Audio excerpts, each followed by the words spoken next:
kulanti wanaagsan daawadayaal kuna soo dhawaada wararkii ugu dambeeyay ee Soomaaliya. Qodobada Fagaare Production maanta aad ku daawan doontaan waxaa kamid ah wasaaradda difaaca dawladda federaalka Soomaaliya oo raadinaysa ciidamo ka maqan oo ka baxsaday xarunta wasaaradda gaashaandhigga xukuumadda Soomaaliya. xogo iyo faahfaahin ku saabsan ayaad warkeena ku daawan doontaan. Ra'iisul Wasaare Roble oo sheegay in xukuumaddiisa ay si degdeg ah uga howlgali doonto hirgelinta doorashada xilli shalay madaxweyne Farmaajo uu Roble ku wareejiyay amniga doorashada. haddaba Puntland iyo Jubbaland ma la shaqeyn doonaan Ra'iisul Wasaare Roble? falanqeyn ku saabsan ayaad warkeena ku daawan doontaan. qodobada kale ee warkeena aad ku daawan doontaan waxaa kamid ah maxaa madaxweyne Farmaajo ku qasbay in amniga doorashada uu ku wareejiyo Ra'iisul Wasaare Roble? afar arin oo sababtay in madaxweyne Farmaajo uu tallaabadaasi qaado ayaan idin hayaa. Mareykanka oo balanqaad u sameeyay Soomaaliya kadib go'aankii golaha shacabka ay ku laaleen muddo kororsiga. madaxweynaha dawladda Soomaaliya Maxamed Cabdullaahi Farmaajo ma ka qayb gali doonaa shirarka looga hadlayo arrimaha doorashada maadaama madaxweyne Farmaajo shalay uu ku wareejiyay howlaha doorashada Ra'iisul Wasaare Roble iyo laba wiil oo Soomaali ah oo walaalkooda uu toogasho ku dilay dalka Mareykanka. qodobadaasi oo dhan ayaan ku faahfaahin doonaa wararkeena maanta. waa maalin Axad ah, taariikhda waxay ku beegan tahay 2 bisha May 2021. u diyaar garooba qodobadii aad daawateen oo faahfaahsan.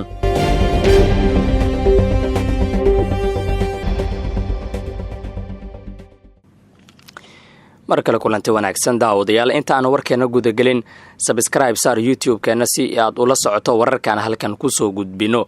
sidoo kale like saar muuqaalka lana wadaag saaxiibadaada si ay u daawadaan. waxaan ku bilaabayaa warkeena. taliyaasha qeybaha iyo kuwa ka hooseeya ee ciidanka xoogga dalka Soomaaliyeed iyo madaxda wasaaradda gaashaandhigga Soomaaliya ayaa bilaabay inay raadiyaan ciidamo boqolaal ah oo ka maqan xarumihii lagu ogaa, kuwaas oo isugu jira ciidan fasax ku maqan iyo kuwa iska soo baxay.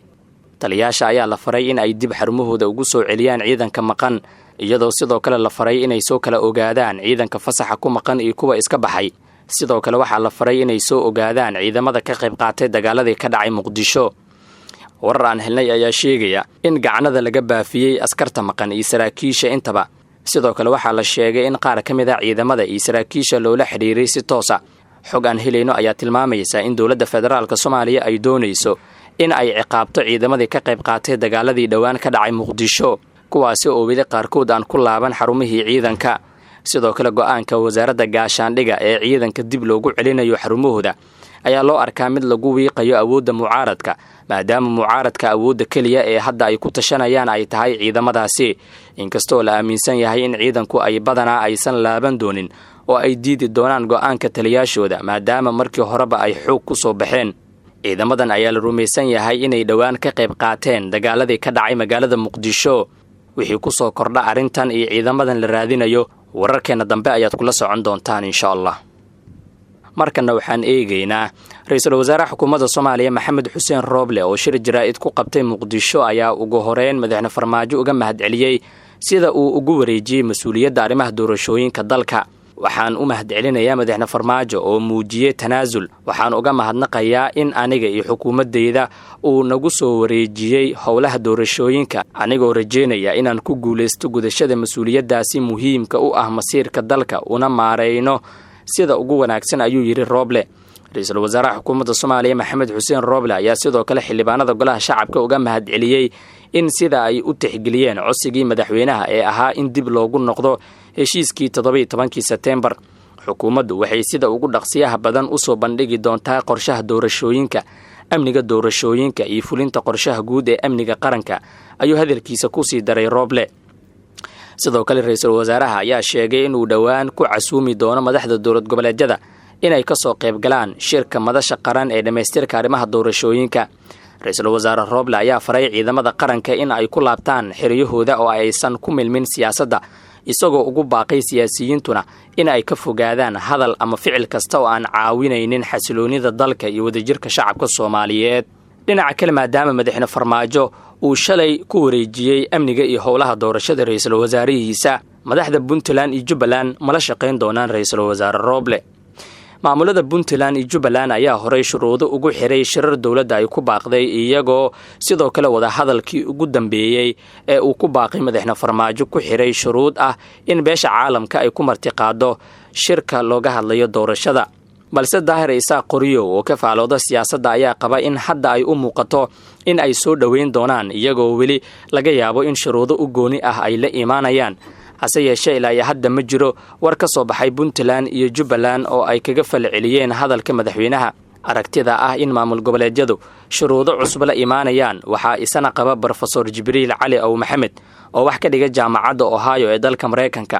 dowlad goboleedyadu inay la yimaadaan shuruudo cusub waa wax dhacaya wada hadal iyo wada xaajood ku saabsan qodobadii heshiiskii 17 September in la keenayo waa shaki la'aan. arrimahaasi xoogaa waqti ay qaadanayaan laakiin doorashada way dhacaysaa Soomaaliyana uma furna wada kale oo aan doorasho ka ahayn ayuu yiri Jibriil Cali. haddaba madaxweyne Farmaajo ma ka maqnaanaya wada hadallada laga yeelan doono doorashada ee ra'iisul wasaare Rooble uu hogaamin doono. macada weli in madaxweynaha uu kulamada arrimaha doorashada ka qayb gali doono iyo in kale balse qaar ka mid ah dadka falanqeeya arrimaha siyaasadda Soomaaliya ayaa sheegaya in ku wareejinta arrimaha doorashooyinka iyo amnigeeda ra'iisul wasaare Maxamed Xuseen Rooble aanay ka dhiganayn in madaxweyne Maxamed Cabdullaahi Farmaajo uu ka maqnaado shirarka iyo wada hadallada laga yeelanayo doorashada maadaama hadda dib loogu laabanayo miiska wada hadalka isla markaana la doonayo in wax walba lagu saleeyo heshiiskii 17 September ee madaxda dowladda federaalka iyo kuwa maamul goboleedyada wada gaareen. maadaama madaxweyne Farmaajo qayb ka ahaa heshiisyadii hore ayaa falanqeeyayaasha qaar waxay qabaan in aanu ka maqnaan karin kulamada laga yeelanayo arrimaha doorashooyinka ee la filayo in shaqadoodu ay bilaabato wixii hadda ka dambeeya. madaxweynuhu wuxuu qayb ka ahaa heshiiskii 17 September ay dowlad goboleedyada iyo dowladda federaalku gaareen. heshiiskaasi dhameystirkiisana inuu qayb ka ahaado waajib waaye.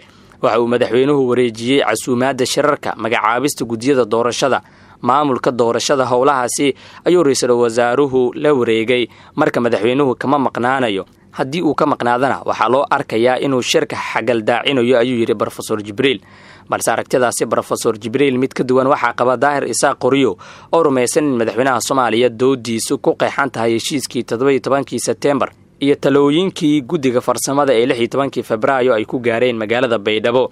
waxaa xusid mudan in mucaaradka iyo wadamada caalamka qaarkood ay soo dhaweeyeen go'aankii shalay baarlamaanku uu ku laalay muddo kororsiga isla markaana uu ku ansixiyay in dib loogu laabto heshiiskii 17 September. dowladaha soo dhaweeyay waxaa ka mid ah Mareykanka oo balanqaad u sameeyay Soomaaliya kadib go'aankii golaha shacabka. dowladda Mareykanka ayaa soo dhaweysay go'aanka ay qaateen golaha shacabka Soomaaliya iyo madaxweyne Farmaajo ee looga tanaasulay muddo kororsiga dibna loogu laabanayo heshiiskii 17 September waxayna balanqaaday inay gacan ka geysanayso qabashada doorashada dalka. waxaan ammaanaynaa shaacinta uu sameeyay madaxweynaha ee ah in ra'iisul wasaare Rooble uu hogaamin doono dadaalada dowladda federaalka ee lagu soo dhameystirayo heshiiska uuna maamuli doono fulinta hanaanka doorashada oo ay ku jiraan arrimaha ammaanka ayaa lagu yiri qoraal ay soo saartay wasaaradda arrimaha dibadda Mareykanka. wasaaradda arrimaha dibadda Mareykanka ayaa ugu baaqday dhammaan dhinacyada ku lugta leh heshiiska inay degdeg u kulmaan ayada oo aan lagu xirin wax shuruud ah si loo dhameystiro qabanqaabada doorashada loona bilaabo in la fuliyo habdah furan oo wada shaqeyn ku dhisan. dowladda Mareykanka waxay diyaar u tahay inay taageero ka geysato fulinta doorashooyinka sida ugu dhaqsiyaha badan ayaa lagu yiri qoraalka wasaaradda arrimaha dibadda. xildhibaanada golaha shacabka ayaa si aqlabiyad leh shalay ku ansixiyay codsigii uu horkeenay madaxweynaha Soomaaliya Maxamed Cabdullaahi Farmaajo ee ahaa in dib loogu noqdo heshiiskii 17 September.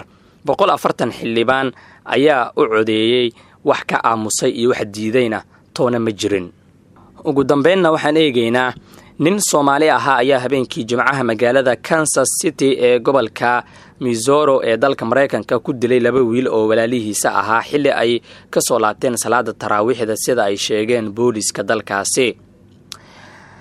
qoysaska iyo booliska ayaa 2 wiil ee la dilay ku kala sheegay magacyadooda Cabdiwaxiid Cabdulcasiis oo 16 sano jir ahaa iyo Cabdiraxmaan Cabdulcasiis oo 14 sano jir ahaa. qoyska ayaa sheegay inay ahaayeen walaalaha ka yar Hanad oo isagu dilay walaalihiisa. markii ay goobta yimaadeen booliska waxay arkeen meedadka 2 wiil oo ay xabado ku yaalaan isla markaana yaala dibadda apartment ay deganaayeen. booliska ayaa sheegay in dilka lagu tuhmayo eedeysana lagu magacaabo Hanad Cabdicasiis oo 25 sano jir ah. Habeenkii Sabtida ay soo galaysay ayaa israasaaseen dhexmartay booliska waxaana lagu dilay nin hubaysan oo loo maleynayo inuu yahay Hanad. Hase yeeshee booliska weli ma aysan shaacin magaca ayaga oo sheegay inay dib ka soo sheegi doonaan. Labada wiil ayaa ahaa kuwa aad looga jeclaa bulshada Soomaaliyeed sida laga soo xigtay bulshada Soomaalida qaarkood. Qoyskan ayaa horay ula kulmay dhacdooyin murugo leh ayada oo hooyada iyo aabaha labada wiil ee la dilay la sheegay in horay ayagana loogu dilay isla magaalada wax ka yar 10 sano ka hor. qodobkaasi ayaa guud ahaan ugu dambeeyay warkii aad ka daawanayseen Fagaare Production oo ku mahadsantihiin daawashada warkeena ee nabadgelyo.